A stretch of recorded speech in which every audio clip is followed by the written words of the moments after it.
Hello friends, मैं हूं Anuj Mittal and welcome to my channel mechanical GATE guru. Friends, मैं आप लोगों के लिए एक नया सब्जेक्ट स्टार्ट कर रहा हूं, एक brand new subject and that is refrigeration and air conditioning. Refrigeration and air conditioning पर पहले मैं एक वीडियो बना चुका हूं, लेकिन मैं इस सब्जेक्ट को दोबारा स्टार्ट कर रहा हूं। 5 से 6 वीडियो टोटल 5 से 6 वीडियो में मैं इस सब्जेक्ट को कंप्लीट कवर कर दूंगा। ये सब्जेक्ट आपका, चाहे आप GATE, engineering service exam, ISRO, किसी भी एग्ज़ाम में जाकर बैठ जाना, इवन एसएससी जेई में भी 1 से 2 क्वेश्चन यहाँ से पूछे जाते हैं।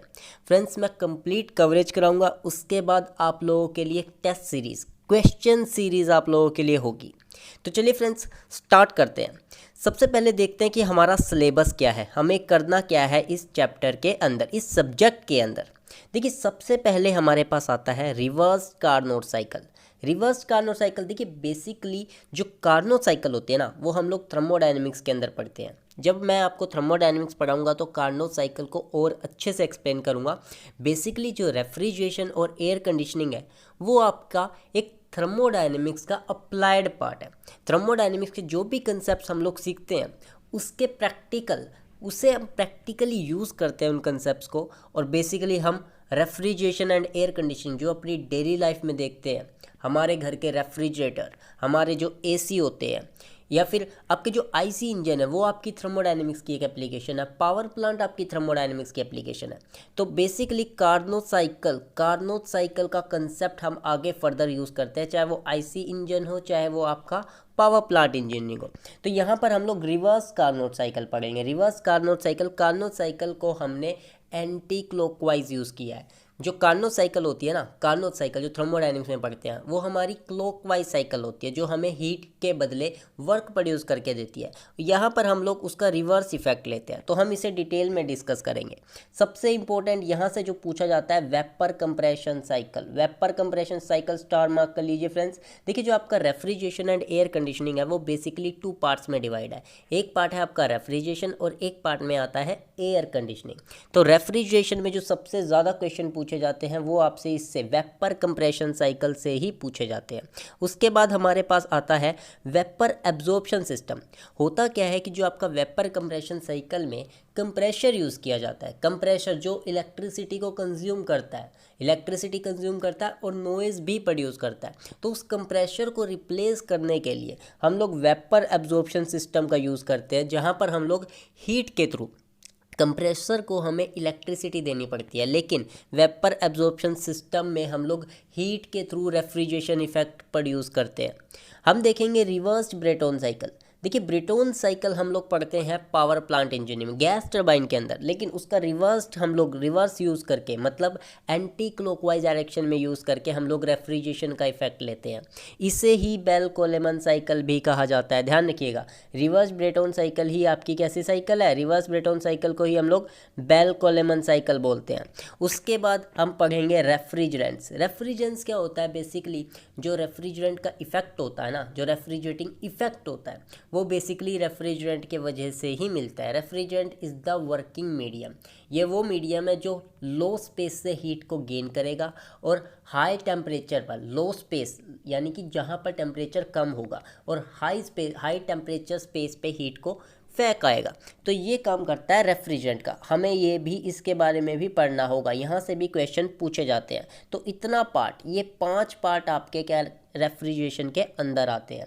उसके बाद हमारा शुरू होता है basically air conditioning part. Air conditioning जिसमें हमारा साइक्रोमेट्री, बेसिकली पहली बात, एयर कंडीशनिंग में हम लोग क्या पढ़ते हैं? हम लोग मॉइस्ट एयर की स्टडी करते हैं। साइक्रोमेट्री में हम लोग मॉइस्ट एयर की स्टडी करते हैं। तो हमें इसमें देखना होगा प्रॉपर्टीज़ ऑफ मॉइस्ट एयर, हमें देखना होगा साइक्रोमेट्री के चार्ट्स। साइक्रोमेट्री चार्ट्स, यहाँ से क्वेश्चन पूछे जाते हैं। Human comfort and effective temperature देखना होगा। Summer and winter air conditioning equipments. ये टोटल 10 टॉपिक है हमारे refrigeration and air conditioning chapter के अंदर। 5 से 6 वीडियो में हम लोग पूरा आरएसी को कवर कर लेंगे। उसके बाद क्वेश्चन सीरीज़ होगी, जिसमें मैं गेट और इंजीनियरिंग सर्विस एग्ज़ाम के क्वेश्चंस आपको प्रैक्टिस कराऊंगा।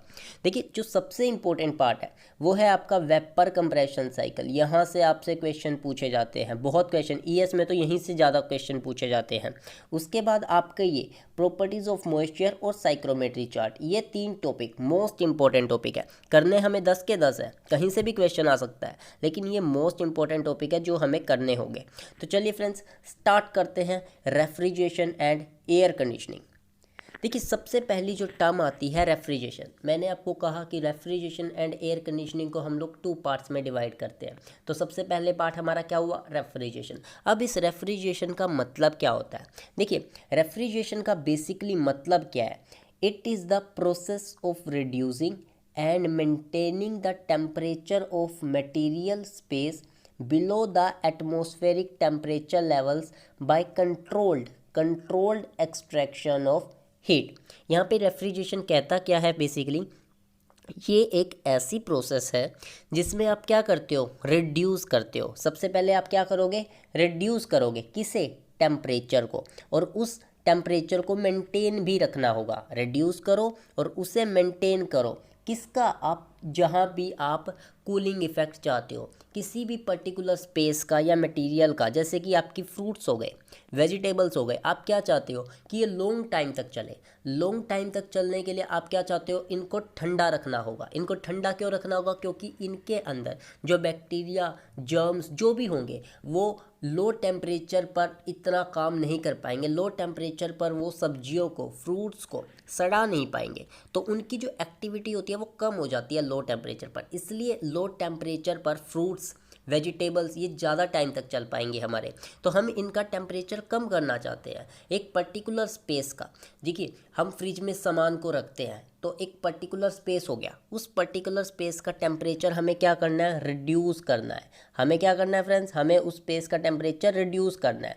ठीक, कैसे करेंगे हम रिड्यूस, कैसे करेंगे, हीट को निकाल कर, उस पर्टिकुलर स्पेस से, मटेरियल से हीट को निकालना होगा कंट्रोल्ड मैनर में। क्योंकि कम या ज़्यादा निकालोगे तो टेम्परेचर भी आपको जितना चाहिए उतना नहीं मिलेगा। मैं चाहता हूँ कि मेरा पर्टिकुलर टेम्परेचर 10 डिग्री सेल्सियस हो, 12 डिग्री सेल्सियस हो, 15 हो, तो उसके लिए कंट्रोल्ड अमाउंट में हीट निकालनी होगी।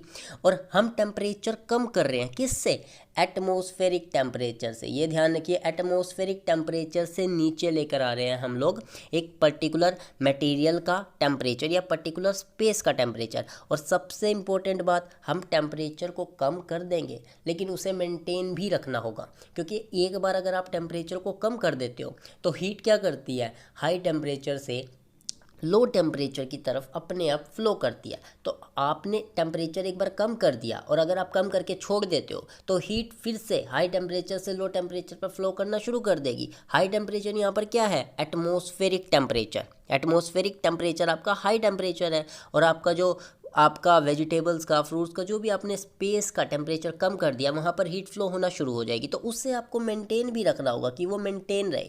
तो इसे हम लोग बोलते हैं रेफ्रिजरेशन। एक बार मैं फिर से आपको क्लियर कर देता हूँ।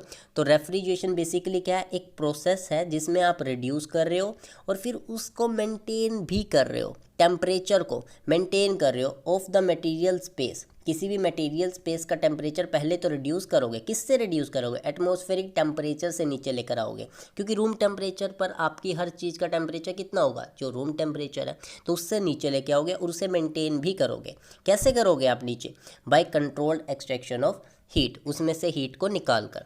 देखिए इंटरव्यू पर्पज से मैं क्वेश्चन बता देता हूँ। एक होता है कूलिंग, एक होता है रेफ्रिजरेशन।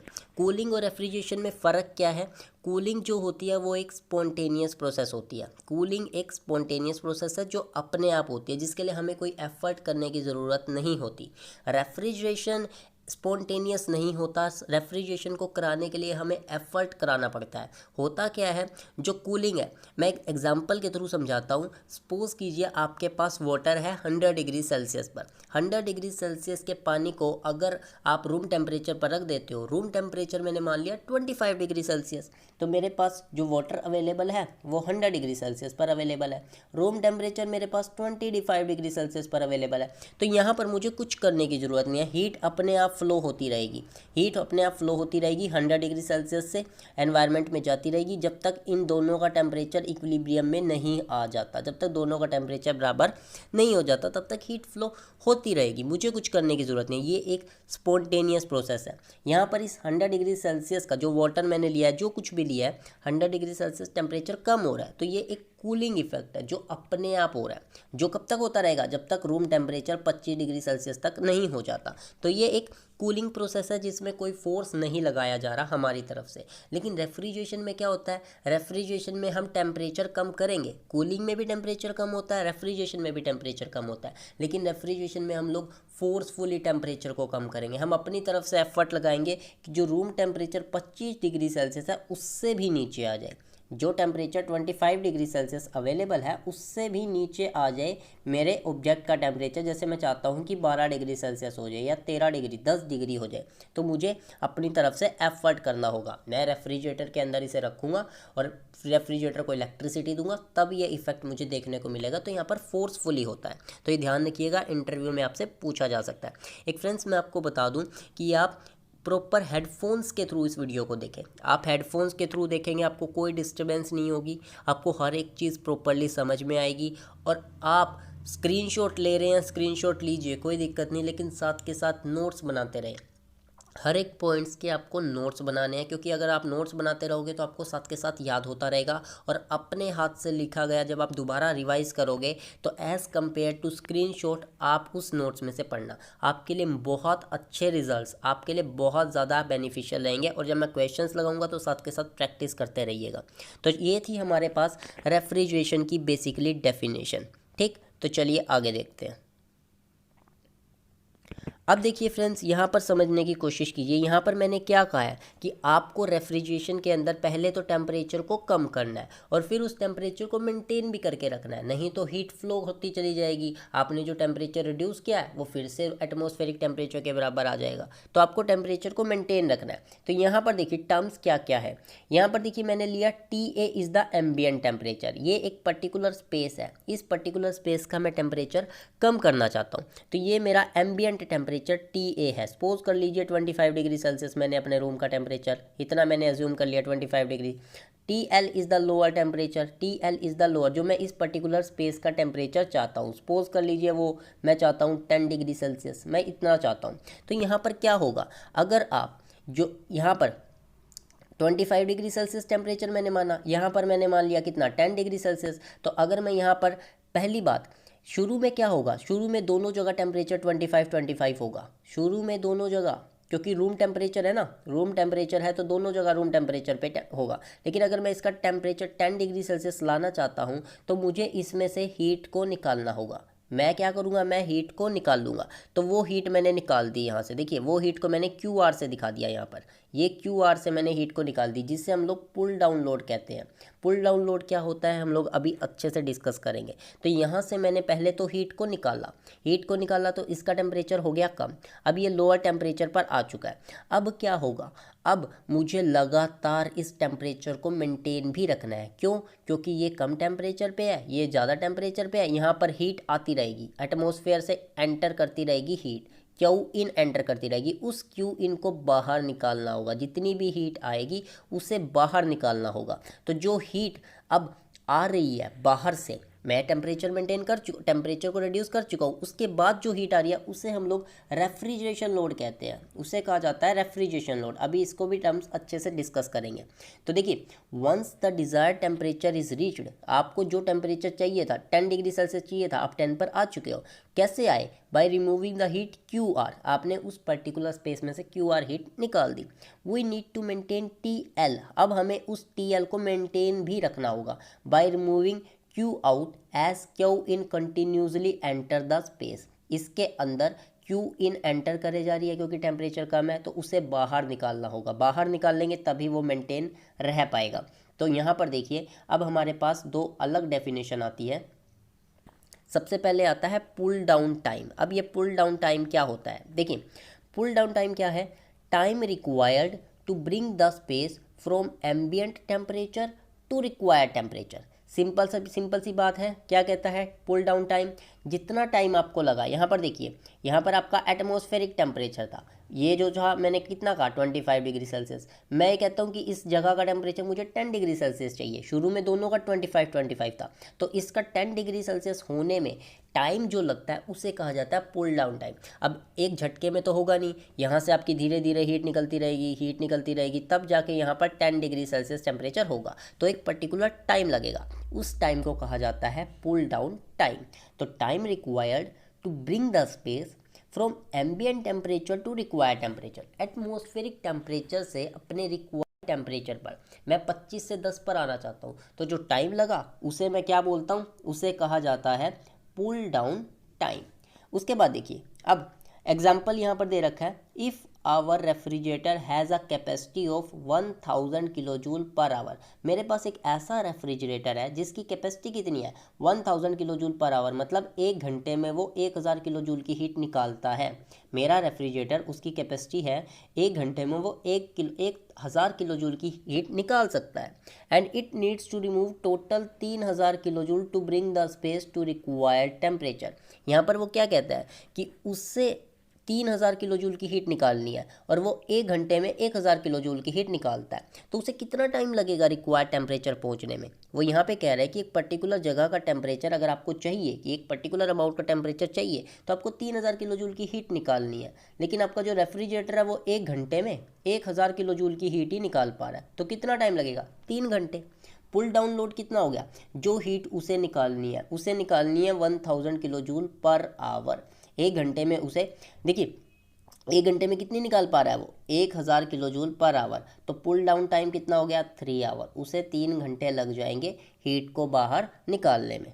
चलिए अब देखते हैं पुल डाउन लोड क्या होता है। What is pull down load? कुछ नहीं, सिंपल सी डेफिनेशन है, the rate at which heat is to be removed from the enclosed space or material to reduce its temperature from atmospheric level to the desired lower level। Simple सा concept वही, मैं चाहता हूँ कि जो room temperature 25 degree Celsius है, मेरे particular जगह का टेम्परेचर 10 डिग्री सेल्सियस हो जाए।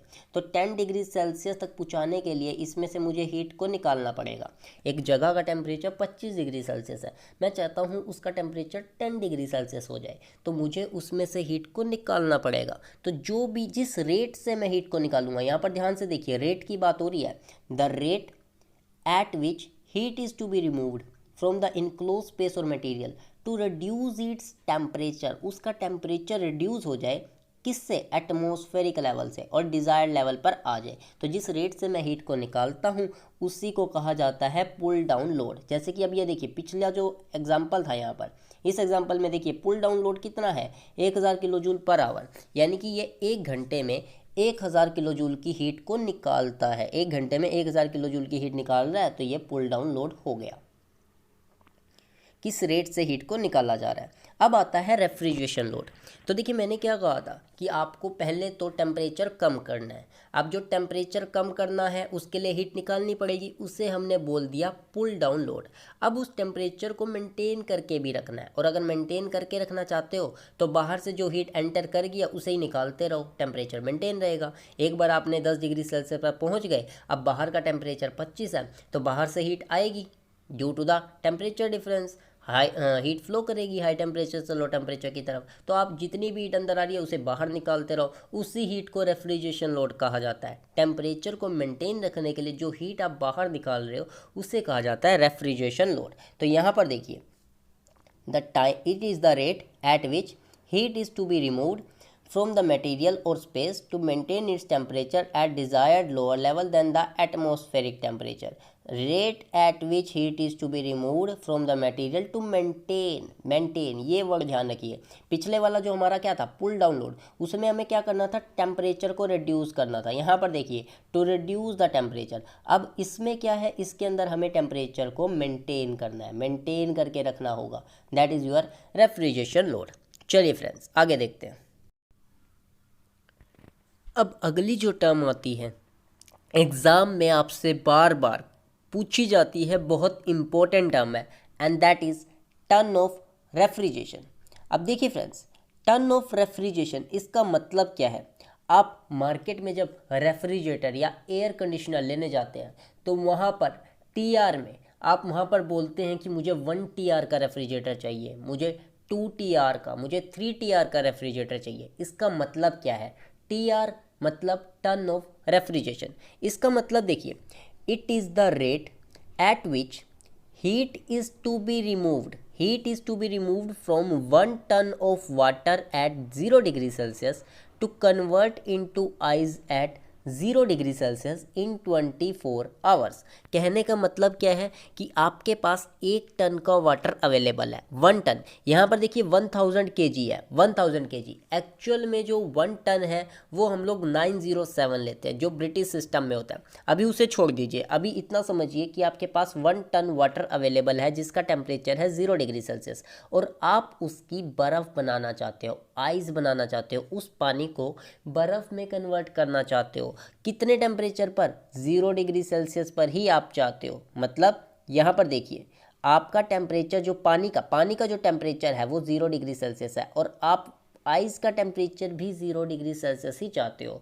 मतलब आप क्या करना चाहते हो? आप पानी की बर्फ़ बनाना चाहते हो, उसमें से लेटेंट हीट निकाल कर। अगर आपको पानी को बर्फ़ बनाना है, देखिए आप अच्छी तरह जानते हैं, आप 9th-10th में पढ़कर आते हैं कि फेस चेंज कराने के लिए हमें लेटेंट हीट या तो उसे डालनी पड़ती है या निकालनी पड़ती है। अगर आप लिक्विड से सॉलिड बनाना चाहते हो तो उसमें से लेटेंट हीट को निकालना पड़ेगा। तो पानी से बर्फ़ बनाने के लिए आपको उसमें से लेटेंट हीट निकालनी पड़ेगी, जिससे उसका टेम्परेचर में कोई चेंज नहीं आएगा।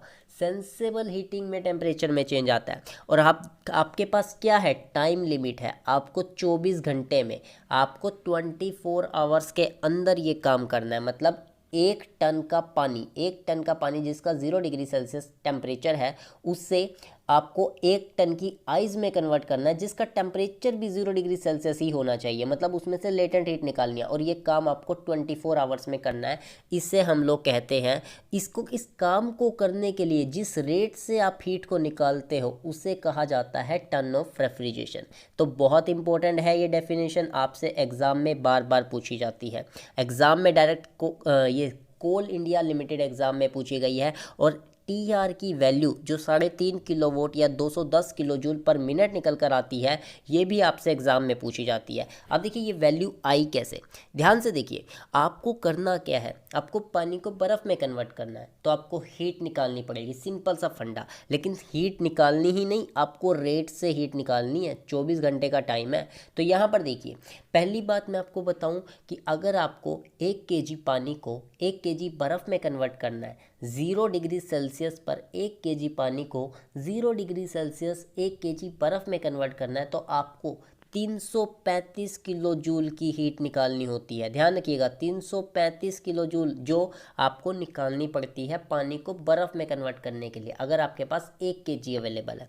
ठीक, तो यहाँ पर आपके पास कितना है? 1000। एक्चुअल में ये 907 होता है, लेकिन वो अभी मैं डिस्कस करूँगा। अभी आप 107 लेकर ही चले। तो आपके पास 1000 है, एक के लिए 335 चाहिए, तो 1000 मल्टीप्लाइड बाय 335 कर दिया। ठीक, टाइम अवेलेबल है 24 घंटे।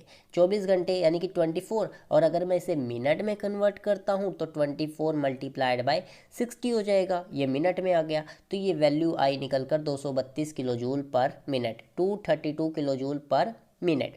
अब देखिए, हम लोग अप्रोक्सीमेट वैल्यू जो लेते हैं वो 210 किलो जूल पर मिनट लेते हैं। 210 क्यों लेते हैं? क्योंकि ये जो टन होता है आपका TON, ध्यान रखिएगा, ये जो आपका टन होता है TON, एक सेकेंड, TON वाला टन लिया जाता है। दो तरह के टन होते हैं, एक TONN ही और एक होता है TON।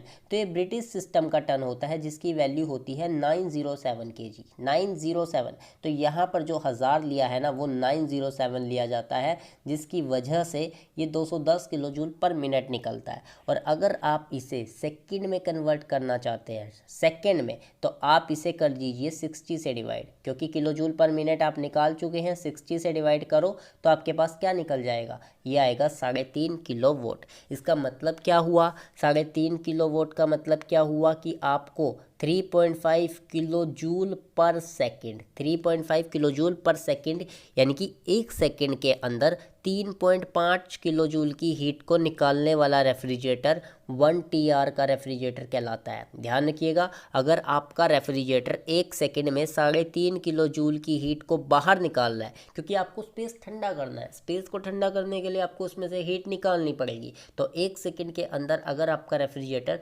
3.5 किलो जूल की हीट को बाहर निकाल पा रहा है तो उस रेफ्रिजरेटर की कैपेसिटी को कहा जाता है 1 TR रेफ्रिजरेटर। अगर वो 7 किलो जूल पर सेकेंड निकालता है, 7 मतलब कि डबल निकालता है, तो वो रेफ्रिजरेटर आपका क्या होगा, 2 TR का होगा। 2 TR का उस रेफ्रिजरेटर को हम लोग कहेंगे 2 TR, 2 टन ऑफ रेफ्रिजरेशन का हमारे पास रेफ्रिजरेटर है, या फिर AC की बात करें तो एयर कंडीशनर। तो आई होप फ्रेंड्स आपको समझ में आ गया होगा कि जब मार्केट में हम लोग लेने जाते हैं कि 1 TR का मेरे को रेफ्रिजरेटर चाहिए, 2 TR का रेफ्रिजरेटर चाहिए, तो उसका मतलब ये है कि जो फ्रिज मुझे मिल रहा है वो 1 सेकेंड के अंदर 1 TR का है तो 3.5 की निकाल लेगा, 3.5 किलो जूल की हीट बाहर निकाल देगा। 2 TR का है तो वो 1 सेकेंड के अंदर 7 किलो जूल की हीट को बाहर निकाल देगा। तो ये बेसिकली मतलब होता है टन ऑफ रेफ्रिजरेशन का। चलिए फ्रेंड्स, प्रॉपर नोट्स बनाते रहिएगा फ्रेंड्स, स्क्रीनशॉट लेने हैं लीजिए, कोई दिक्कत नहीं है, लेकिन हैंड अपने जो आप हाथ से नोट बनाओगे सबसे बेस्ट होंगे, सबसे बेस्ट, साथ के साथ आपको याद भी हो जाएगा। चलिए आगे देखते हैं। चलिए फ्रेंड्स, एक न्यूमेरिकल के थ्रू समझते हैं रेफ्रिजरेशन कैपेसिटी क्या है, कैसे इस हमें एग्ज़ाम में हेल्पफुल रहेगा ये कंसेप्ट जो सीखा है। देखिए यहाँ पर वो कहता है calculate the capacity of refrigeration plant. आप रेफ्रिजरेशन प्लांट की कैपेसिटी बताइए, कैलकुलेट कीजिए कितनी आएगी। क्या करना है, needed to convert 500 kg of water, needed to convert 500 kg of water at 16 degree Celsius to convert into ice at -20 degree Celsius in 3 hours. यहाँ पर वो सिंपल सा कहता है कि मुझे कैपेसिटी बताओ, मेरा जो रेफ्रिजरेटर है उसकी कैपेसिटी कितनी है, वो 1 TR का है, 2 TR का है, 10 TR का है, 20 TR का, कितने TR का है। अगर मुझे अगर वो जो रेफ्रिजरेशन प्लांट है वो 500 किलो पानी, 500 kg वाटर जिसका टेम्परेचर कितना है 16 डिग्री सेल्सियस, उसको आइस में कन्वर्ट कर दे, आइस में, और कितने पर, -20 डिग्री सेल्सियस में, और 3 घंटे के अंदर कन्वर्ट कर दे, तो बताओ मेरे रेफ्रिजरेटर की कैपेसिटी कितनी है। यहाँ पर उसने दे दिया है CP ऑफ वाटर है 4.184 किलो जूल पर kg पर केल्विन। मतलब क्या हुआ कि आपका जो वाटर का जो CP है, वाटर का मतलब आप पर केजी अगर 1 डिग्री सेल्सियस टेम्परेचर चेंज करना चाहते हो तो इतनी हीट आपको सप्लाई करनी होगी या फिर निकालनी होगी। स्पेसिफिक हीट क्या होता है मैं आपको थर्मोडायनेमिक्स में ज़्यादा अच्छे से क्लियर करूँगा। CP ऑफ आइस उसने दे दिया। अब यहाँ पर 2 मटेरियल होंगे ना, एक तो वाटर और एक आइस, दोनों में H2O है, लेकिन वाटर का स्पेसिफिक हीट अलग होगा, आइस का स्पेसिफिक हीट कितना है 1.94 किलो जूल पर kg पर केल्विन। एक बात मैं आपको बताता हूँ कि अगर आप इंजीनियरिंग सर्विस एग्ज़ाम के लिए प्रिपेयर कर रहे हैं तो आप इन दोनों वैल्यू को याद रखिए कि वाटर के लिए जो स्पेसिफिक हीट होती है वो 4.184 किलो जूल पर kg पर केल्विन होती है, और आइस के लिए 1.94 किलो जूल पर kg पर केल्विन होती है, क्योंकि इंजीनियरिंग सर्विस एग्ज़ाम में आपको ये वैल्यू कई बार नहीं दी जाती। और जो लेटेंट हीट है वो मैंने आपको बताया 335 किलो जूल पर kg है। मतलब 1 kg का पानी अगर आप उसको आइस में कन्वर्ट करना चाहते हो, 0 डिग्री सेल्सियस का 1 kg का पानी 0 डिग्री सेल्सियस की 1 kg की बर्फ़ में कन्वर्ट करना चाहते हो तो 335 किलो जूल की हीट को आपको बाहर निकालना होगा। तो चलिए फ्रेंड्स, अब इसकी कैपेसिटी निकालते हैं कि प्लांट की कैपेसिटी कितनी है। चलिए यहाँ पर देखिए, सबसे पहले आपको करना क्या है, ध्यान से समझिएगा। सबसे पहले आपको देखिए हीट निकालनी पड़ेगी। आपके पास जो पानी अवेलेबल है वो कितने टेम्परेचर पर अवेलेबल है, वो 16 डिग्री सेल्सियस पर अवेलेबल है। उसको आइस में कन्वर्ट करना है जो कि -20 डिग्री सेल्सियस पर होगा। तो आप अच्छी तरह जानते हो पहले इस वाटर को 0 डिग्री सेल्सियस तक लाना होगा, 0 डिग्री सेल्सियस तक लाना होगा, क्योंकि 0 डिग्री सेल्सियस पर इसकी आइस बनेगी। और फिर उस 0 डिग्री सेल्सियस के पानी को किस में कन्वर्ट करोगे, 0 डिग्री सेल्सियस की आइस में, जो कि फेस चेंज होगा। और फिर उस 0 डिग्री सेल्सियस की आइस को किस में कन्वर्ट करोगे, -20 डिग्री सेल्सियस में। और ये सब आप कैसे करोगे, पहले आपके पास 16 डिग्री सेल्सियस से 0 पे आओगे, उसमें से हीट को निकालना पड़ेगा, तभी टेम्परेचर कम होगा। फिर आपको यहाँ पर ये जो हीट निकालोगे इसे हम लोग कौन सी हीट कहेंगे, सेंसेबल हीट। कौन सी हीट, सेंसेबल हीट। SH से मैं रिप्रेजेंट कर रहा हूँ, सेंसेबल हीट। इस वाटर को बर्फ़ में कन्वर्ट करने के लिए फिर से आपको हीट को निकालना पड़ेगा, और कौन सी हीट आप निकालोगे, दैट इज़ लेटेंट हीट आप निकालोगे, लेटेंट हीट आपको निकालना होगा। उसके बाद इस आइस को फिर से आपको -20 पे कन्वर्ट करना है, तो हीट निकालनी पड़ेगी। टेम्परेचर चेंज हो रहा है, इसमें भी टेम्परेचर चेंज हो रहा है, इसमें टेम्परेचर चेंज नहीं हो रहा। यहाँ पर कौन सी हीट निकलेगी, यहाँ पर सेंसेबल हीट निकलेगी। तो 3 तरह से आपको हीट निकालनी पड़ेगी अगर आप 16 डिग्री सेल्सियस को -20 डिग्री बर्फ़ में, 16 डिग्री सेल्सियस के पानी को -20 डिग्री सेल्सियस के बर्फ़ में कन्वर्ट करना चाहते हो। तो यहाँ पर 3 हीट की वैल्यू, एक हीट ये रहेगी जो आपकी 16 से 0 पे लेके आई, फिर 0 से 0 में बर्फ़ कन्वर्ट किया, वो ये हो गई, और जो 0 से -20 वो ये वाली हीट हो गई। तो अब हीट निकाल लेंगे कैसे, देखिए सेंसेबल हीट का जो फॉर्मूला होता है वो होता है mc डेल्टा टी। ध्यान रखिएगा, सेंसेबल हीट का फॉर्मूला होता है mc डेल्टा टी। और लेटेंट हीट के लिए फॉर्मूला क्या रहेगा, लेटेंट हीट मल्टीप्लाइड बाय जितना मास आपको निकालना, जितने मास के लिए निकाल रहे हैं वो भी अभी देखते हैं। तो यहाँ पर देखिए, पहले तो 16 से 0, तो क्या निकालना है, हीट निकालनी है। क्या फॉर्मूला है, mc डेल्टा टी। m कितना है आपके पास, मास ऑफ वाटर। c, अब यहाँ पे वाटर की बात हो रही है तो c ऑफ वाटर, और डेल्टा टी यानी कि टेम्परेचर डिफरेंस। टेम्परेचर डिफरेंस कितना, 16 - 0, दैट शुड बी 16। अब उसके बाद आपको लेटेंट हीट निकालनी है। देखिए 1 kg के लिए 335 निकालनी है ना, 1 kg के लिए 335, तो 500 के लिए कितनी निकालनी होगी, 500 मल्टीप्लाइड बाय 335। तो मास ऑफ वाटर जो 500 है मल्टीप्लाइड बाय लेंथ कर दीजिए, ठीक। और उसके बाद वो आइस में कन्वर्ट हो चुका है, तो फिर से हीट निकालनी है। तो यहाँ पर फिर से mc डेल्टा टी। अब m किसका रहेगा, मास ऑफ आइस। अब आइस का मास और वाटर का मास सेम है, क्योंकि वाटर ही आइस में कन्वर्ट हुआ, तो मास ऑफ आइस 500 ही रहेगा। cp ऑफ आइस हम लोग लेंगे, cp ऑफ आइस, और फिर टेम्परेचर डिफरेंस कितना रहेगा, 0 माइनस -20, माइनस माइनस ये +20 हो जाएगा। तो यहाँ पर वही लिखा है mc delta T plus ml plus mc delta T, ये वाटर के लिए, ये आइस के लिए। तो m को कॉमन ले लिया, मास कॉमन आ गया 500, मास कॉमन आया 500, c ऑफ वाटर 4.184, ये किलो जूल में था, ध्यान रखिएगा। टेम्परेचर डिफरेंस कितना, 16, प्लस मास तो बाहर चला गया, लेटेंट हीट कितना, 1 kg के लिए 335, ठीक, प्लस मास बाहर चला गया, cp of ice 1.94 delta T यानी कि 20। तो यहाँ से जब मैंने कैलकुलेट किया तो ये निकल कर आया 220.372 मेगा जूल की हीट। इतनी हीट को आपको बाहर निकालना होगा, तभी आपका क्या होगा, ये जो वाटर है, ये वाटर है, ये बर्फ़ में कन्वर्ट होगा। 16 डिग्री सेल्सियस का पानी -20 डिग्री सेल्सियस के बर्फ़ में कन्वर्ट हो जाएगा, ठीक।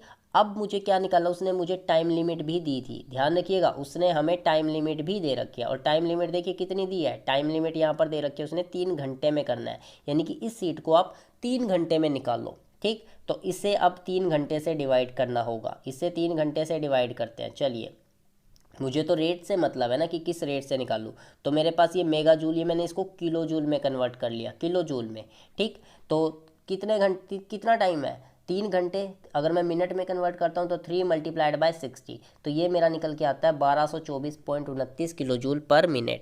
तो मतलब कि अगर मैं पानी की बर्फ़ बनाना चाहता हूँ तो मुझे इस 1 मिनट के अंदर इतनी हीट निकालनी होगी, 1224.29 किलो जूल की हीट निकालनी होगी 1 मिनट के अंदर। अब उसने मुझसे कैपेसिटी पूछी है कि मेरा कितने टीआर का है, कितने टीआर का। देखो, अगर वो 1 सेकंड के अंदर, अगर मैं मिनट में बात कर रहा हूँ, आप इसको सेकंड में भी कन्वर्ट कर सकते हो।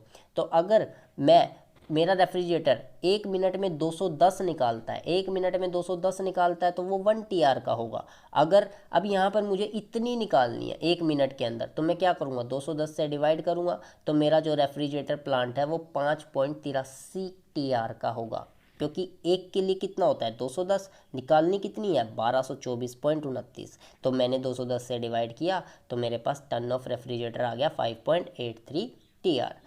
चलिए फ्रेंड्स, आगे देखते हैं। अब ये टेम्परेचर एंट्रोपी डायग्राम, ये आपके लिए वेपर कंप्रेशन रेफ्रिजरेशन साइकिल जो हम करेंगे, जो एग्ज़ाम में रेफ्रिजरेशन पार्ट से सबसे ज़्यादा पूछी जाती है, उसकी बैकबोन है, ध्यान रखिएगा। ये हम लोग पढ़ते हैं प्योर सब्सटेंस के अंदर, टेम्परेचर एंट्रोपी डायग्राम।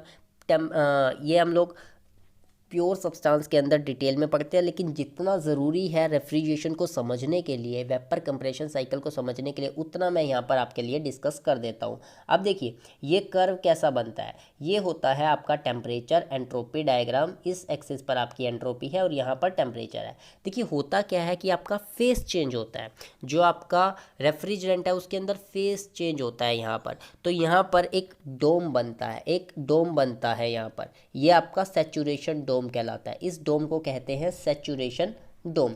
इस तरफ जो होता है वो होता है सब कूल्ड रीजन, यानी कि यहाँ पर आपका लिक्विड पाया जाता है। इस तरफ होता है सुपर हीटेड रीजन, यानी कि यहाँ पर आपका वेपर या गैस पाया जाएगा। और ये होता है वेट रीजन, मतलब यहाँ पर लिक्विड प्लस वेपर पाया जाएगा। ठीक, तो ये पॉइंट आपका क्रिटिकल पॉइंट कहलाता है। क्रिटिकल पॉइंट की खास बात ये होती है कि यहाँ पर देखिए लिक्विड जो होता है, लिक्विड जब आप उसको हीट सप्लाई करोगे, हीट दोगे, तो वो किस में कन्वर्ट होगा, वेपर में। आप लिक्विड को हीट दे रहे हो, वो इस रीजन में आ गया, इस रीजन में आया, मतलब लिक्विड प्लस वेपर दोनों है। और हीट देने पर वो पूरा का पूरा वेपर में कन्वर्ट हो गया, जिसे हम लोग सुपर हीटेड रीजन बोल रहे हैं। क्रिटिकल पॉइंट ऐसा पॉइंट होता है जहाँ पर आपका लिक्विड जो है वो डायरेक्टली गैस में कन्वर्ट हो जाता है, ये वेट रीजन आता ही नहीं है। तो ये क्रिटिकल पॉइंट की खास बात होती है। टीडी के अंदर, थर्मोडायनेमिक्स के अंदर और अच्छे से इसे देखेंगे। चलिए, तो यहाँ पर अब देखिए यहाँ पर क्या कर्व बनता है हमारे पास। ये होती है हमारे पास constant pressure line. This is constant pressure line. तो यहाँ पर ये मैंने रीजन आपको सब कूल्ड रीजन बताया, ये मैंने आपको सुपर हीटेड रीजन बताया, इसे सैचुरेशन डोम कहते हैं। अब यहाँ पर एक कांस्टेंट प्रेशर लाइन मैंने ले ली और इस प्रेशर लाइन पर मैंने 5 पॉइंट शो किए हैं। 5 पॉइंट देखिए, एक पॉइंट मैंने इस लिक्विड रीजन के अंदर जिसको मैंने ए से दिखाया, एक इस बी पॉइंट जो इस कर्व पर मैंने दिखाया, एक सी पॉइंट जो वेट रीजन के अंदर है, एक डी पॉइंट जो इस वाले कर्व पर है, और एक ई पॉइंट जो इस सुपर हीटेड रीजन के अंदर है। ये वाला जो कर्व होता है ये आपका सैचुरेटेड लिक्विड होता है, इसे सैचुरेटेड लिक्विड कहा जाता है। ये होता है आपका सैचुरेटेड वेपर, इसे सैचुरेटेड वेपर कहते हैं। ध्यान रखिएगा, ये टर्मिनोलॉजी बहुत ज़रूरी है। तो यहाँ पर प्रेशर कांस्टेंट रहता है इस लाइन के अलोंग। ए पॉइंट के कोरस्पॉन्डिंग टेम्परेचर आपका टी ए हो जाएगा। ये जो लाइन है, ये लाइन, ये हॉरिजॉन्टल लाइन, यानी कि आपका टेम्परेचर यहाँ पर फेस चेंज हो रहा है, और जब फेस चेंज होता है तो आपका टेम्परेचर कांस्टेंट रहता है। तो यहाँ पर ये T B, T C, T D, चाहे बी पॉइंट हो, चाहे सी पॉइंट हो, चाहे डी पॉइंट हो, तीनों का टेम्परेचर आपका क्या रहेगा, सेम रहेगा। उसके बाद ई पॉइंट, ई पॉइंट पर जो टेम्परेचर होगा वो टी ई से हम लोगों ने शो कर दिया यहाँ पर। अब देखिए,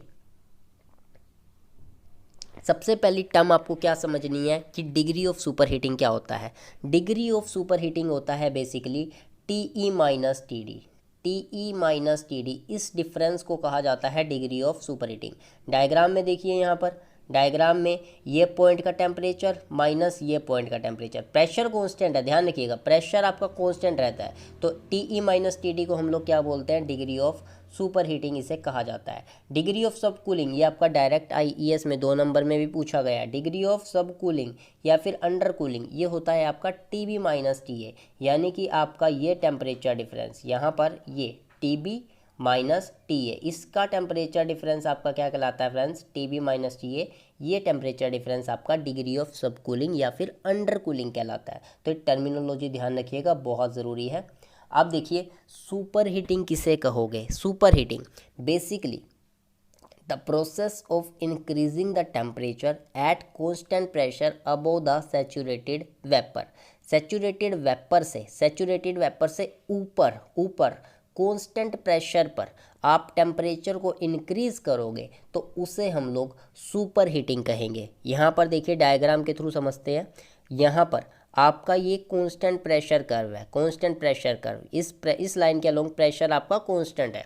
ठीक, तो आप ये आपका सैचुरेशन वेपर बताया है और ये आपका बी पॉइंट सैचुरेटेड लिक्विड मैंने आपको बताया। पूरा ही कर्व आपका सैचुरेटेड लिक्विड है, ये सैचुरेटेड वेपर है। तो सैचुरेटेड वेपर से कांस्टेंट प्रेशर लाइन के अलोंग अगर आप टेम्परेचर को इंक्रीज करोगे, टेम्परेचर को बढ़ाओगे, तो वो आपका क्या कहलाएगा, डिग्री ऑफ सुपर हीटिंग। उसे आप क्या कहोगे, degree of super heating, that is called degree of super heating. तो यहाँ पर देखिए, मैंने यही आपको मेंशन किया है, the process of increasing the temperature at constant pressure above the saturated vapour. ठीक उसी तरह सब कूलिंग क्या होता है, सब कूलिंग में आप क्या कर रहे हो, ठंडा कर रहे हो। यहाँ पर टेम्परेचर को आप बढ़ा रहे हो, यहाँ पर आप टेम्परेचर क्या करोगे, डिक्रीज करोगे। The process of decreasing the temperature at constant pressure below the saturated liquid. Saturated liquid से नीचे, सैचुरेटेड लिक्विड से नीचे कांस्टेंट प्रेशर पर अगर आप टेम्परेचर को रिड्यूस करते हो, दैट इज़ सब कूलिंग। उसे हम लोग क्या बोलेंगे, दैट इज़ सब कूलिंग। तो यहाँ पर देखिए ये है आपका सैचुरेटेड वेपर। सैचुरेटेड वेपर से नीचे की तरफ अगर आप कूल करते हो तो इसे हम लोग बोलेंगे डिग्री, इसे हम लोग क्या बोलेंगे फ्रेंड्स, सुपर, इसे सब कूलिंग, इसे क्या बोलेंगे हम लोग, सब कूलिंग इसे हम लोग कहेंगे। चलिए अब आती है वेट रीजन। ये वेट रीजन क्या होता है, देखिए the mixture of liquid and vapour, वो रीजन जहाँ पर आपका लिक्विड और वेपर पाया जाता है उसे हम लोग बोलते हैं वेट रीजन। ये रहा आपका वेट रीजन। इसे रीजन को जहाँ लिक्विड प्लस वेपर आपको मिलते हैं, दैट इज वेट रीजन। चलिए फ्रेंड्स आगे देखते हैं क्रिटिकल पॉइंट। क्रिटिकल पॉइंट मैं आपको बता चुका हूँ, point above which liquid directly flash of into vapour.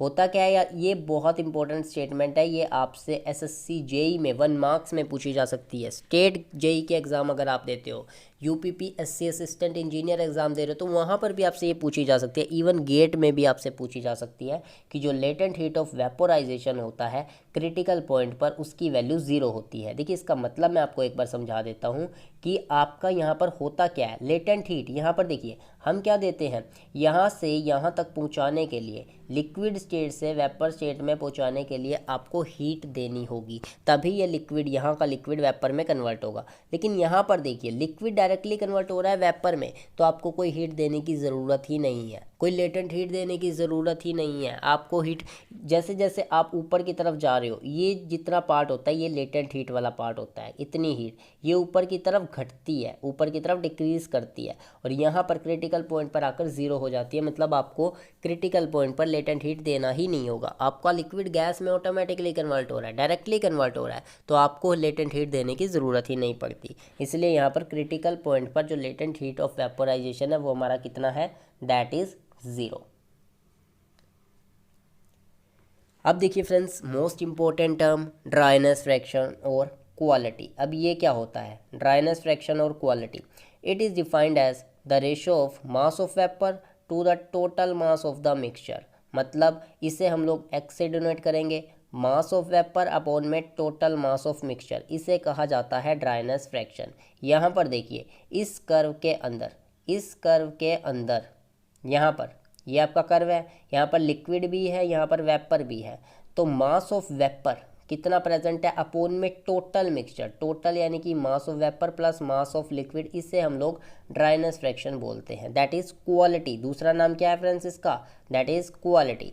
तो ये आपको ध्यान में रखना है। और इसकी वैल्यू कहाँ से कहाँ लाई करेगी, इसकी वैल्यू लाई करती है 0 से 1 के बीच में, 0 से 1 के बीच में। कैसे, देखिए यहाँ पर मैं आपका एक कर्व दिखा रहा हूँ, ये मैंने कर्व दिखा दिया।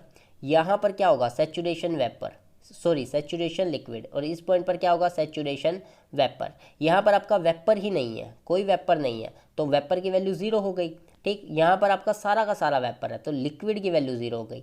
तो यहाँ पर जब बात करेंगे तो ये ऊपर वाली टर्म 0 हुई, तो x की वैल्यू 0 निकल कर आएगी। इस वाले पॉइंट की मैं बात करता हूँ, यहाँ पर मैं पॉइंट की बात करता हूँ, तो आपका सारा का सारा वेपर है, लिक्विड ही नहीं है, तो वेपर से वेपर कट के 1 आ जाएगा। तो ड्राइनेस फ्रैक्शन की वैल्यू ध्यान में रखिएगा 0 से 1। मिनिमम इसकी वैल्यू कितनी होगी, मिनिमम इसकी वैल्यू हो गई 0, और मैक्सिमम वैल्यू कितनी हो सकती है इसकी, मैक्सिमम वैल्यू हो सकती है 1। ये बहुत इंपॉर्टेंट है, ध्यान रखिएगा फ्रेंड्स। चलिए अब देखिए सैचुरेटेड लिक्विड के लिए मैंने क्या बताया, आपकी x की वैल्यू 0 हो जाएगी सैचुरेटेड लिक्विड के लिए, क्योंकि मास ऑफ वेपर आपका 0 हो गया। सैचुरेटेड वेपर के लिए x की वैल्यू 1 हो जाएगी, क्योंकि लिक्विड 0 हो गया, वेपर है तो वहाँ कोई लिक्विड पार्टिकल प्रेजेंट ही नहीं है। सैचुरेशन का मतलब क्या, सैचुरेटेड वेपर मतलब लिक्विड नहीं, सैचुरेटेड वेपर का मतलब क्या कि आपका जो लिक्विड है इस पॉइंट के बाद वो वेपर में कन्वर्ट होना शुरू हो जाएगा। ठीक, तो अगर देखिए एग्जाम्पल के अगर x की वैल्यू 0.2 है, 0.2, तो इसका मतलब होगा कि उसमें 20% वेपर है, 80% लिक्विड है। आपका जैसे ये ग्राफ मैंने शो कर दिया, ये ग्राफ मैंने शो कर दिया, यहाँ पर मेरे पास ड्राइनेस फ्रैक्शन की वैल्यू कहता है कि 0.2 है। 0.2 का मतलब क्या होगा कि इस पॉइंट पर उस मिक्सचर के अंदर 20% वेपर है और 80% लिक्विड है। अगर 0.7 होती है ड्राइनेस फ्रैक्शन की वैल्यू, ड्राइनेस फ्रैक्शन की वैल्यू 0.7 देता है, तो मतलब कि वहाँ पर 70% तो आपका वेपर रहेगा और आपका 30% क्या होगा, 30% आपका लिक्विड हो जाएगा। तो ये बहुत इंपॉर्टेंट है, ध्यान रखिएगा। चलिए अब जो आपको वेपर कंप्रेशन साइकिल में काफ़ी हेल्प करेगी ये एंथैल्पी और एंट्रोपी। इवन मेंस एग्ज़ाम में भी आपके न्यूमेरिकल्स बनते हैं यहाँ से। आपके पास मैंने 5 पॉइंट मैंने नोट डाउन किए थे, 5 पॉइंट मैंने आपको बताए थे कि ये आपका कर्व है, ठीक, सेचुरेशन डोम जिसे कहते हैं। ए पॉइंट मैंने ले लिया सब कूल्ड लिक्विड के अंदर, बी पॉइंट मैंने कहाँ पर ले लिया, सेचुरेटेड वेपर पे, सी पॉइंट मैंने ले लिया वेट रीजन पे, डी पॉइंट मैंने कहाँ पर लिया, सेचुरेशन, ये आपका सेचुरेटेड वेपर, ये बी पॉइंट सेचुरेटेड लिक्विड है और ये जो डी पॉइंट है ये क्या है, सेचुरेटेड वेपर, और ई पॉइंट क्या हो गया, ई पॉइंट आपका हो गया सुपर हीटेड रीजन के अंदर। तो इन 5 पॉइंट पर आपको एक तो एंथैल्पी और एक एंट्रोपी ये निकालनी आनी चाहिए, क्योंकि अगर आपको एंथैल्पी निकालनी आती होगी ना तभी आप इसकी वेपर कंप्रेशन की सीओपी निकाल पाओगे। ध्यान रखिएगा, वेपर कंप्रेशन की परफॉर्मेंस जो हमें निकालनी है, कफिशिएंट ऑफ परफॉर्मेंस, वो तभी निकाल पाओगे अगर आप इन 5 पॉइंट्स पर एंथैल्पी और एंट्रोपी निकाल सकते हो। लगभग सेम फॉर्मूले हैं दोनों के। देखिए कैसे हम लोग एंथैल्पी निकालेंगे। सबसे पहली बात अगर मुझे इस बी पॉइंट पर एंथैल्पी निकालनी है तो उस बी पॉइंट पर जो एंथैल्पी होगी उसे HF से शो किया जाएगा और वो सेचुरेटेड लिक्विड की एंथैल्पी होगी जो डायरेक्ट आपको एग्जाम में दी जाएगी। डायरेक्ट आपको टेबल दी जाएगी जिसमें आपका HF मेंशन होगा, HF यानी कि वो इस लिक्विड पॉइंट पर एंट्रोपी, लिक्विड पॉइंट पर एंथैल्पी की वैल्यू है। ध्यान रखिएगा, लिक्विड पॉइंट पर एंथैल्पी की वैल्यू रहेगी। अगर डी पॉइंट पर क्या है, वेपर है, तो वेपर की एंथैल्पी को Hg से दिखाया जाएगा। Hg से आपको टेबल मिली होगी, उसमें आपका Hg एक पर्टिकुलर प्रेशर पर ये जो हमने लिया है इस पर आपको Hg की वैल्यू दे दी जाएगी। तो आपको इन दो को तो निकालने की ज़रूरत ही नहीं है, ये डायरेक्ट मिल जाएगी। बात आती है अगर मुझे इस रीजन, इस वेट रीजन के अंदर इस सी पॉइंट पर अगर मुझे एंथैल्पी निकालनी हो तो मैं कैसे निकालूंगा। जो सी पॉइंट है वो मेरा है वेट रीजन के अंदर, तो इस पॉइंट पर एंथैल्पी कैसे निकाली जाएगी, यहाँ इस बी पॉइंट की एंथैल्पी, इस बी पॉइंट की एंथैल्पी देखिए, बी पॉइंट पर है HF, बी पॉइंट पर एंथैल्पी कितनी है HF प्लस एक्स क्या है मेरे पास, क्वालिटी यानी कि dryness fraction, multiplied by HFG। इसका मतलब क्या होगा, HFG का मतलब होगा Hg माइनस HF, HFG का मतलब Hg माइनस HF, मतलब यहाँ की एंथैल्पी और यहाँ की एंथैल्पी, इन दोनों को क्या करो, माइनस कर दो। एंथैल्पी ऑफ गैस में से एंथैल्पी ऑफ वेपर को माइनस करोगे तो आपको HFG मिलेगा। ये दोनों वैल्यू आपको गिवन होगी। मल्टीप्लाइड में क्या करना है, मल्टीप्लाइड में ड्राइनेस फ्रैक्शन करना है, प्लस में आपको इस पॉइंट की, तो मतलब सी पे निकालना चाहते हो ना, तो बी की एंथैल्पी में आप ऐड कर दो x मल्टीप्लाइड बाय HFG, तो आपको सी पॉइंट की एंथैल्पी मिल जाएगी। और ये बहुत इंपॉर्टेंट है फ्रेंड्स, ध्यान रखिए, आपको निकालनी आनी चाहिए। ये फॉर्मूला डायरेक्ट आपको यूज़ करना होगा कि अगर आपको सी पॉइंट पर निकालनी है।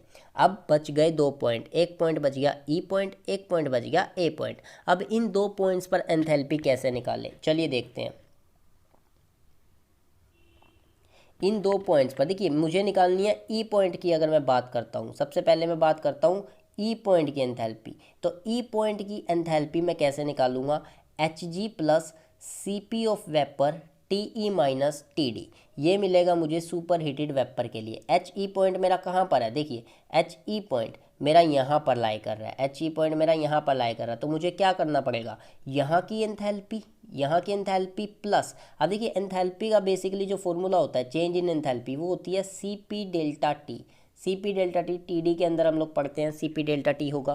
तो यहाँ पर देखिए मेरे पास डी पॉइंट की एंथैल्पी प्लस यहाँ की Cp multiplied by temperature difference कितना है, Te माइनस Td। इस डी पॉइंट की एंथैल्पी कितनी होगी, दैट इज Hg। इस डी पॉइंट की एंथैल्पी Hg से मैं डिनोट करूँगा, तो यहाँ पर मेरे पास क्या होगा, Hg plus Cp of vapour, क्योंकि वहाँ पर आपका वेपर मिलेगा, Te minus Td, that is temperature difference. जैसे कि मैंने आपको बताया delta H is equal to में Cp डेल्टा टी। तो ये आपके पास ई पॉइंट की एंथैल्पी निकालनी आप फॉर्मूला आपको आ गया। चलिए अब ए पॉइंट पर एंथैल्पी कैसे निकालें। ए पॉइंट पर एंथैल्पी का फॉर्मूला रहेगा एच एफ यानी कि enthalpy of vapour minus C P of liquid T B minus T A. Subcooled reason में आएगा आपका ए पॉइंट। यहाँ पर आप खुद देखिए जो आपका ए पॉइंट है वो सब कूल्ड रीजन में है। तो यहाँ की एंथैल्पी अगर आप निकालना चाहते हो तो बी की एंथैल्पी यानी कि एच एफ, बी की एंथैल्पी को एच एफ से दिखाते हैं। तो एच एफ में से आपको ये माइनस करना होगा। माइनस क्या करना होगा, एच एफ माइनस अब यहाँ पे लिक्विड है तो आप सी फॉर लिक्विड लोगे, सी फॉर वेपर नहीं लोगे, सी फॉर लिक्विड। और टेम्परेचर का डिफरेंस कितना होगा, T B minus T A, that is the temperature difference, T B minus T A. तो आपको ये एंथैल्पी लेनी होगी। जो बच्चे गलती करते हैं यहाँ पर वो मैं आपको बता देता हूँ। यहाँ पर देखिए H F minus C P of liquid T B minus T A. बच्चे यहाँ पर कंफ्यूज रहते हैं। यहाँ पर एक है सी पी ऑफ वेपर, एक है सी पी ऑफ लिक्विड। यहाँ वो गलती कर देते हैं, यहाँ वो सेम वैल्यू ले लेते हैं। तो यहाँ पर आपको सेम वैल्यू नहीं लेनी। यहाँ पर देखिए आपका क्या है, इस तरफ आपका वेपर है, इस तरफ आपका लिक्विड है, और यहाँ पर आपका मिक्सचर है। मिक्सचर के लिए आपको ड्राइनेस फ्रैक्शन यूज़ करना है। ड्राइनेस फ्रैक्शन की हेल्प से क्वालिटी जिसे कहते हैं वहाँ से आपको वेट रीजन के अंदर की एंथैल्पी को फाइंड आउट करना है। तो हमने 5 पॉइंट्स पर एंथैल्पी निकालना सीख लिया। अब इन 5 पॉइंट्स पर एंट्रोपी भी कैलकुलेट करना हमें सीखना होगा। चलिए देखते हैं अब एंट्रोपी कैसे निकाली जाएगी। चलिए expression of entropy for the various states. अब हम निकालते हैं एंट्रोपी। वही 5 पॉइंट्स मेरे पास हैं। तो सबसे पहले सिंपल फॉर्मूले मेरे पास वही बी पॉइंट क्या है, बी पॉइंट है लिक्विड, सैचुरेटेड लिक्विड। तो सैचुरेटेड लिक्विड की एंट्रोपी एस बी को मैं एस एफ से दिखाऊंगा। डायरेक्ट आपके पास टेबल होगी, एक पर्टिकुलर प्रेशर के कोरस्पॉन्डिंग, एक पर्टिकुलर प्रेशर आपको मेंशन होगा, उसके कोरस्पॉन्डिंग आपको लिक्विड की एंट्रोपी जिसे एस एफ से दिखा रखा होगा आपके पास गिवन होगी। आपको निकालने की ज़रूरत नहीं पड़ेगी। सिमिलरली आपको इस पॉइंट पर जो कि वेपर है, सैचुरेटेड वेपर है, तो यहाँ की आपको एंट्रोपी निकालनी है। तो डायरेक्ट आप एस जी, आपको डायरेक्ट एंट्रोपी ऑफ गैस या एंट्रोपी ऑफ वेपर मिल जाएगी। सिमिलरली आप सी पॉइंट पर निकालना चाहते हो। अब आ गया वेट रीजन में एंट्रोपी कैसे निकाला जाए। तो सी पॉइंट पर निकालनी है तो बी पॉइंट की एंट्रोपी प्लस एक्स, उसमें क्या था एच एफ जी, यहाँ पर क्या हो जाएगा एस एफ जी, या S B plus X S F G. और एस एफ जी को क्या लिखोगे आप, एस एफ जी को लिख दोगे आप S G minus S F, यानी कि आपकी यहाँ की एंट्रोपी माइनस यहाँ की एंट्रोपी, दैट इज़ आप वेट रीजन पे एंट्रोपी निकाल पाओगे सेम एंथैल्पी की तरह।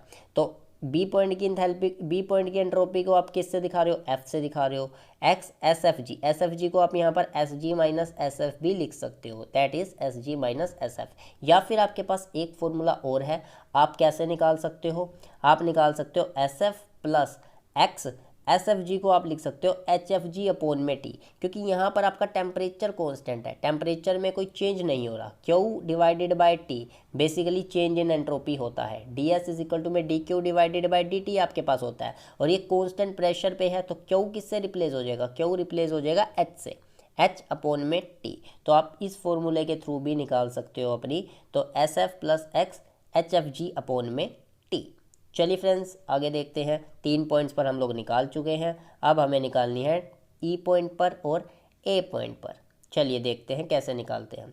ई पॉइंट पर मुझे एंट्रोपी निकालनी है। ई पॉइंट पर मैं एंट्रोपी निकालना चाहता हूँ तो वही आपके पास फॉर्मूला, ऐसा जैसे आपने एंथैल्पी निकाली है ना, वैसे ही S G plus C P of vapour log natural T E by T D. ध्यान रखिएगा यहाँ पर क्या होगा, इस ई पॉइंट की मैं निकालना चाहता हूँ, यहाँ पर मैं इस ई पॉइंट की मैं निकालना चाहता हूँ। तो इस पॉइंट की जो एंट्रोपी है, इस पॉइंट की प्लस आपको यहाँ पे निकालना है, तो plus C P of vapour log natural जो टेम्परेचर है, यहाँ का टेम्परेचर टी ई है, यहाँ का टेम्परेचर टी डी है। तो आपको ई पॉइंट की एंट्रोपी मिल जाएगी। यहाँ पर आपको ई पॉइंट की एंट्रोपी मिलेगी, that is S G plus C P of vapour log natural T E by T D. अब वैसे ही मैं ए पॉइंट पर एंट्रोपी निकालना चाहता हूँ। तो ए पॉइंट पर एंट्रोपी है S A is equal to में S F minus C P of liquid log natural T B by T A. बस वही हमारे पास सेम फॉर्मूला, दैट इज इस ए पॉइंट पर निकालना चाहता हूँ तो यहाँ की entropy minus C P of liquid log natural, यहाँ का टेम्परेचर टी बी है, यहाँ का टेम्परेचर टी है, तो log natural T B minus T A. तो ये मैंने निकाल ली 5 पॉइंट पर एंट्रोपी। बेसिकली ये हो गई मेरे पास एंट्रोपी ए पॉइंट पर। तो बेसिकली ये 5 जनरल पॉइंट्स मुझे मिल चुके हैं। 5 जनरल पॉइंट्स क्या कौन से, अगर आपका सेचूरेटेड वेपर पे निकालना हो, सेचूरेटेड वेपर पे ये है, सॉरी आपका, अगर आपको किस पे निकालना हो, सेचूरेटेड वेपर पे, सेचूरेटेड लिक्विड पे, आपको वेट रीजन में निकालना हो, आपको सुपर हीटेड रीजन में निकालना हो, और आपको किस में, सब कोल्ड रीजन में निकालना हो। तो ये आपकी आ गई 5 पॉइंट पर एंट्रोपी। सिमिलरली हमने 5 पॉइंट पर एंथैल्पी हमने देख ली। चलिए फ्रेंड्स आगे देखते हैं। मोलियर चार्ट क्या होता है फ्रेंड्स, इसकी आपको ज़्यादा ज़रूरत नहीं पड़ेगी, लेकिन यहाँ पर मेंशन किया है तो एक बार मैं बता देता हूँ। मोलियर चार्ट होता है आपका HS chart, enthalpy entropy diagram को हम लोग मोलियर चार्ट कहते हैं। 1 नंबर में पूछा जा सकता है। एंथैल्पी एंट्रोपी डायग्राम को ही मोलियर चार्ट कहा जाता है। इस पर होता क्या है, जो slope of constant pressure line है, जो कांस्टेंट प्रेशर लाइन का जो स्लोप होगा ना, वो किसके बराबर होगा, अब्सोल्यूट टेम्परेचर के बराबर होगा। ध्यान रखिएगा, आपकी जो इक्वेशन होती है according to T d S is equal to में second law of thermodynamics, T d S is equal to में डी एच माइनस का V d P, T d S d H minus V d P होता है। अगर आपका pressure constant हो जाए, ये प्रेशर कॉन्स्टेंट होगा तो ये टर्म जीरो हो गई। तो डी एच अपॉन में डी एस किसके इक्वल हो गया, टेम्परेचर के बराबर। कब, जब आपका क्या हुआ, प्रेशर आपका कांस्टेंट होता है। अगर आपका प्रेशर क्या हो जाए फ्रेंड्स, प्रेशर कांस्टेंट हो जाए, तब आपका D H by D S temperature के बराबर होगा। और ये थोड़ा सा टिल्टेड डायग्राम होता है, ध्यान रखिएगा। एच एस डायग्राम जो अभी मैंने आपको टी एस डायग्राम बताया था, टी एस डायग्राम पे ऐसा कर्व बनता है। एच एस डायग्राम थोड़ा सा टिल्टेड होता है, ध्यान रखिए, थोड़ा सा टिल्टेड होगा ये डायग्राम। चलिए अब देखिए यहाँ पर क्या है, एच एस डायग्राम के अंदर टीडी में और अच्छे से पढ़ेंगे। एच एस डायग्राम ये थोड़ा सा टिल्टेड होगा। कांस्टेंट प्रेशर लाइन जो होती है वो स्ट्रेट होती है, डिफरेंट उनके स्लोप्स होंगे सैचुरेशन डोम के अंदर। ये सैचुरेशन डोम है, तो इनकी जो कांस्टेंट प्रेशर लाइन होती है वो स्ट्रेट दिखाई जाती है, स्ट्रेट, और इनके स्लोप अलग अलग है। स्लोप अलग अलग मतलब एक ऐसे है, एक ऐसे आ गया, एक ऐसे आ गया, स्लोप इनके अलग अलग रहेंगे। कहाँ पर, सैचुरेशन डोम के अंदर। Straight lines of different slopes inside the saturation dome. लेकिन ये जो आपका रीजन होता है सुपर हीटेड रीजन में, क्या होता है, सुपर हीटेड रीजन में they are curved lines of diverging nature. ये कर्व्ड लाइंस आ जाती है। कर्व्ड लाइंस क्यों होता है, ये हम लोग टीडी में पढ़ाऊंगा, मैं आपको बहुत अच्छे से पढ़ाऊंगा प्योर सब्सटेंस के अंदर। तो ये आपकी कर्व्ड लाइंस आ जाती है सुपर हीटेड रीजन से बाहर। अभी सिर्फ इतना नोट डाउन कर लीजिए। चलिए अब बात करते हैं फ्रेंड्स, बेसिक हम लोग पढ़ चुके हैं, तो हमारे पास आता है रिवर्स कार्नोट साइकिल। जो मैंने बेसिकली 10 टॉपिक्स आपको बताए हैं। पहले 5 टॉपिक्स में हम लोग क्या पढ़ेंगे, रेफ्रिजरेशन। अगले 5 टॉपिक में हम लोग क्या पढ़ेंगे, एयर कंडीशनिंग। तो पहला टॉपिक हमारे पास स्टार्ट होता है यहाँ से बेसिक करने के बाद। वो बेसिक मैंने आपको बताया क्योंकि वो हम लोग सारा थर्मोडायनेमिक्स में पढ़ते हैं, लेकिन इस चैप्टर को कवर करने के लिए उसका आना बहुत ज़रूरी था। तो चलिए फ्रेंड्स, हमारे पास आती है रिवर्स कार्नोट साइकिल, या इसे ही हम लोग बोलते हैं आइडियल रेफ्रिजरेशन साइकिल। ध्यान रखिएगा। तो टीएस डायग्राम पर सबसे पहले क्वेश्चन क्या सबसे पहला क्वेश्चन पूछते हैं कि जो टीएस डायग्राम पर जो कार्नोट साइकिल बनती है, चाहे कार्नोट साइकिल की बात करें चाहे रिवर्स कार्नोट साइकिल की बात करें, आपके पास एक रेक्टेंगल बनता है। ध्यान रखिएगा, रेक्टेंगल बनता है। अगर ये कार्नोट साइकिल है तो ये क्लॉकवाइज होगी, क्लॉकवाइज जैसे घड़ी रोटेट करती है। अब ये हमारे पास रिवर्स कार्नोट साइकिल है तो ये एंटी क्लॉकवाइज हो गई, एंटी क्लॉकवाइज। इसमें बेसिकली हमारे पास 4 प्रोसेस होती है, 4 प्रोसेस। ध्यान से देखिएगा, 1 से 2 होता है आइसेंट्रोपिक कंप्रेशन, 2 से 3 होता है आइसोथर्मल हीट रिजेक्शन, 3 से 4 होता है आइसेंट्रोपिक एक्सपेंशन, और 4 से 1 होता है हमारे पास आइसोथर्मल हीट एडिशन। देखिए 1 से 2 क्या है, आइसेंट्रोपिक कंप्रेशन। आइसेंट्रोपिक मतलब एंट्रोपी कांस्टेंट, तो ये टेम्परेचर एंट्रोपी डायग्राम है। यहाँ पर 1 से 2 टेम्परेचर को क्या रहेगी, एंट्रोपी कांस्टेंट रहेगी, और आप कंप्रेस कर रहे हो।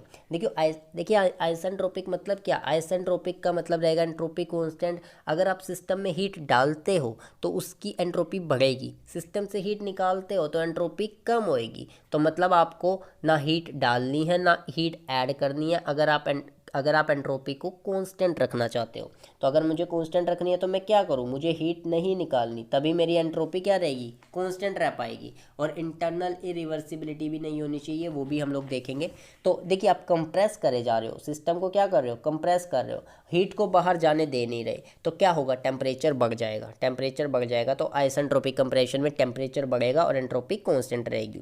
उसके बाद क्या करते हो आप, कांस्टेंट टेम्परेचर पर हीट को रिजेक्ट करोगे। कांस्टेंट टेम्परेचर, यहाँ पर आपको हीट रिजेक्ट करना है, तो आपने 2 से 3 कांस्टेंट टेम्परेचर ये रखा और हीट को रिजेक्ट किया। अब एंट्रोपी कम होगी, जब आप हीट निकालोगे तो एंट्रोपी कम होगी, तो इसलिए ये कर्व इस साइड जाएगा, लाइन आपकी हॉरिजॉन्टल आएगी और इस तरफ जाएगी towards the temperature, towards the left side, क्योंकि एंट्रोपी कम हो रही है।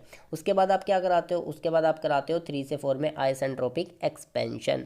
मतलब आपको एंट्रोपी को कांस्टेंट रखना है, ना तो सिस्टम में हीट आएगी ना सिस्टम में हीट जाएगी। अब आप एक्सपेंशन करा रहे हो, एक्सपेंशन करा रहे हो तो टेम्परेचर फॉल हो जाएगा, क्योंकि आप ना तो हीट को आने दे रहे हो ना जाने दे रहे हो, एक्सपेंड करा रहे हो, तो आपका टेम्परेचर गिर जाएगा, सिस्टम का टेम्परेचर गिर गया और एंट्रोपी क्या है, कांस्टेंट। तो ये आपके पास इस तरह की लाइन आ जाएगी 3 से 4।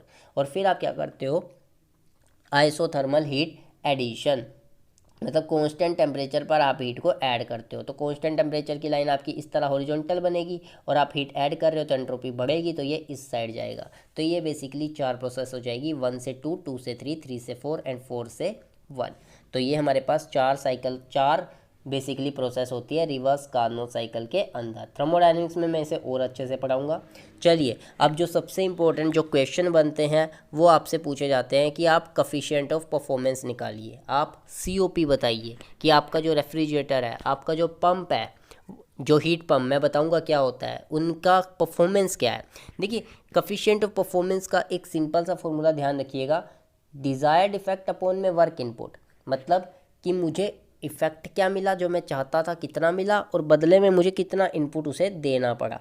तो ये होता है आपका डिज़ायर्ड इफेक्ट अपॉन में work input, that is coefficient of performance. तो रेफ्रिजरेटर के अंदर ये रेफ्रिजरेटर मान लीजिए आप, ये आपका रेफ्रिजरेटर है, ये क्या करेगा, रेफ्रिजरेटर का काम होता है लोअर टेम्परेचर से हीट को उठाना। मतलब जो आपकी जैसे वेजिटेबल्स हो गई, जो वेजिटेबल्स है, फ्रूट्स है, आपने उनका टेम्परेचर पहले ही कम कर दिया, आप उनमें से लगातार हीट निकाल रहे हो, और उस हीट को कहाँ फेंक रहे हो, सराउंडिंग में फेंक रहे हो। सराउंडिंग का टेम्परेचर ज़्यादा है, जो आपने रेफ्रिजरेटर में फ्रूट्स वेजिटेबल्स रखे हुए हैं उनका टेम्परेचर होगा कुछ 12 डिग्री सेल्सियस, 15 डिग्री सेल्सियस, और बाहर कमरे का टेम्परेचर है 25 डिग्री सेल्सियस। तो आप क्या कर रहे हो, वहाँ से हीट निकाल रहे हो और हाई टेम्परेचर पर हीट को फेंक रहे हो, लेकिन बदले में क्या करने का, बदले में हमें क्या करना होगा, उससे लगातार वर्क देना पड़ेगा, इलेक्ट्रिसिटी देनी पड़ेगी। तो ये साइकिल होती है रेफ्रिजरेटर की। तो यहाँ पर देखिए, डिज़ायर्ड इफेक्ट क्या है कि यहाँ से कितनी हीट निकाली जा रही है, लोअर स्पेस से आप कितनी हीट निकालते हो, दैट इज़ Q लोअर, बदले में उसे कितना वर्क दिया जा रहा है, वर्क इनपुट। तो ये आपका हो जाएगा COP ऑफ रेफ्रिजरेटर। उसके बाद आता है COP of heat pump. COP of heat pump हम कैसे निकालेंगे, देखिए, हीट पंप के केस में मुझे क्या करना है, मुझे हीट पंप में जो हम लोग बेसिकली सर्दियों में यूज़ करते हैं, जो सर्दियों में होता है, मैं क्या चाहता हूँ कि मेरा जो स्पेस है वो गर्म रहे, जहाँ पर मैं बैठा हुआ हूँ, जहाँ पर मुझे आराम करना है, उस स्पेस का टेम्परेचर मैं चाहता हूँ कम, उस स्पेस का टेम्परेचर ज़्यादा रहे, ताकि मुझे सर्दियों में ठंड ना लगे। तो बाहर से हीट ली जाएगी और अंदर कमरे में फेंकी जाएगी, ठीक। तो रेफ्रिजरेटर और हीट पंप दोनों की साइकिल सेम है, दोनों की साइकिल सेम है कि ये लोअर टेम्परेचर से हीट को उठाएंगे और हायर टेम्परेचर पर हीट को फेंक देंगे, बदले में आपको इसे वर्क देना पड़ेगा। लेकिन इनका बेसिक डिफरेंस क्या है, बेसिक डिफरेंस जो आपसे इंटरव्यू में पूछा जा सकता है, इनका बेसिक डिफरेंस यही है इनके मकसद में। रेफ्रिजरेटर के अंदर आपको जो टेम्परेचर कम है उसे और कम करना है, इसके अंदर हीट पंप के अंदर आपका जो टेम्परेचर ज़्यादा है उसे और बढ़ाना है। तो इनका मकसद ये है। COP, जब हमने हीट पंप की बात करूँ तो मेरा जो इंटरेस्ट है वो हायर टेम्परेचर पर कितनी हीट फेंकी जा रही है उसमें है। अगर मैं रेफ्रिजरेटर की बात करूँ तो लोअर टेम्परेचर से कितनी हीट उठाई जा रही है उसमें मेरा इंटरेस्ट है। तो COP ऑफ रेफ्रिजरेटर निकालूंगा तो Q लोअर अपॉन में W input, COP of heat pump निकालूंगा तो Q हायर अपॉन में W इनपुट, ये रहेगा। तो अगर यहाँ पर एक बात ध्यान दीजिएगा, ये एग्जाम में बहुत बार आता है कि अगर आप इसमें COP ऑफ रेफ्रिजरेटर में 1 ऐड कर देते हैं तो आपको COP ऑफ हीट पंप मिलता है। Refrigerator of COP plus 1 that will gives you COP of heat pump. बहुत इंपॉर्टेंट स्टेटमेंट है, ध्यान रखिएगा, नोट डाउन कर लीजिए। चलिए आप इसे प्रैक्टिकली खुद भी करके देख सकते हैं। इसमें आप 1 ऐड करके देखिए, आपके पास यही रिजल्ट आ जाएगा। यहाँ पर देखिए, अगर मैं फर्स्ट लॉ लगाता हूँ तो Q higher is equal to में क्यू लोअर प्लस डब्ल्यू, ये निकल कर आता है। Q higher is equal to में डब्ल्यू प्लस क्यू लोअर, ये निकल कर आता है। तो इसमें +1 ऐड कर दीजिए, आपके पास सेम रिजल्ट आ जाएगा यहाँ पर। चलिए आगे देखिए।